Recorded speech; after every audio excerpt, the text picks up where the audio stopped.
तसं वकील मॅडमचं घर म्हटल्यावर कोणी सांगतात म्हणा. नाही तसा टाइमच नाही आला. अहो ते सगळं सोडा, ते सावरगावल्यांची काय खबर ते आधी सांगा. साहेबांचं पत्र पाहिल्यावर चेहरे अगदी पाहण्यासारखे झाले असतील नाही?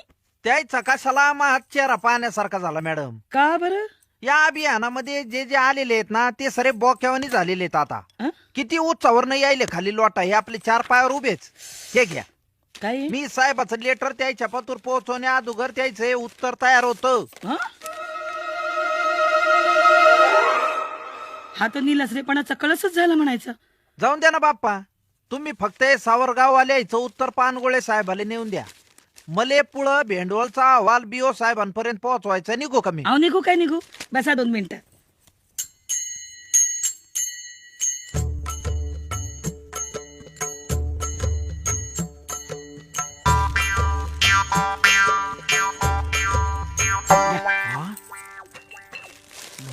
आणि हे घरी न्या तुमच्या बायकोसाठी. हा. अहो संकोच नका, घ्या घ्या घ्या डुकरे. हा. अहो एवढ्या दिवसांची ओळख आपली, आज पहिल्यांदा घरी येत आहे. हो, घ्या. हा. त्या सावरगाववाल्यांनी मेल्यांनी चांगलंच तंगवलं असेल तुम्हाला. नाही ते तंगावलं आणि तुम्ही तर थकच केला ना बाप्पा. का? घरी तर कधी इतके शेंगदाणे सुद्धा प्लेटीत बघितले नव्हते. अहो घ्या हो डुकरे. आणि हे काय? बाबा बाबा, किसमिस, खारका, सुक्या खोबऱ्याच्या वाट्या, सुपाऱ्या, एवढं काय आले मॅडम? ठेवा हो डुकरे. नाही ठेवून घेतो, पण मला हे गौड मंगल जाणूनच घ्यायचे. आज ते कळल्याशिवाय मी बाहेर पाऊलच ठेवायचो. नाही तर आम्हाला बी या प्रकाराचा उगम स्त्रोत कळू द्या ना एकदा. अहो काय नाही हो, आमचे यजमान या शहरातल्या प्रमुख भटजींपैकी एक. त्यामुळे सत्यनारायण असो, वास्तुशांती असो, ग्रहशांती असो किंवा कसली व्रतवैकल्य असो, प्रत्येकाला पूजेला बोकील भटजीच हवेत.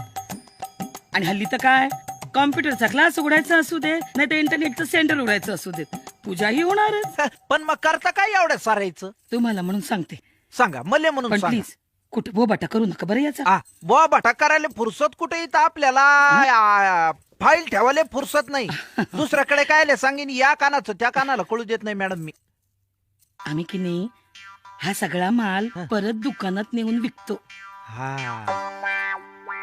तुम्हाला सांगू का डुकरे, यांच्याशी लग्न झाल्यापासून मी हा सगळा व्यवहार पाहते. झाली आता 30-35 वर्ष. 10 ठिकाणी नोकरी झाली माझी. असतील नसतील तेवढे माणसांचे प्रकार न त्यांचे मतलबी व्यवहार जवळून पाहिलेत मी. आणि एक गोष्ट लक्षात आली, या देशात काहीही विकता येऊ शकतं न काहीही विकत घेता येऊ शकतं. रे बाई, आपला देश नग हाय म्हणतात ते काय खोटं नाही बाप्पा.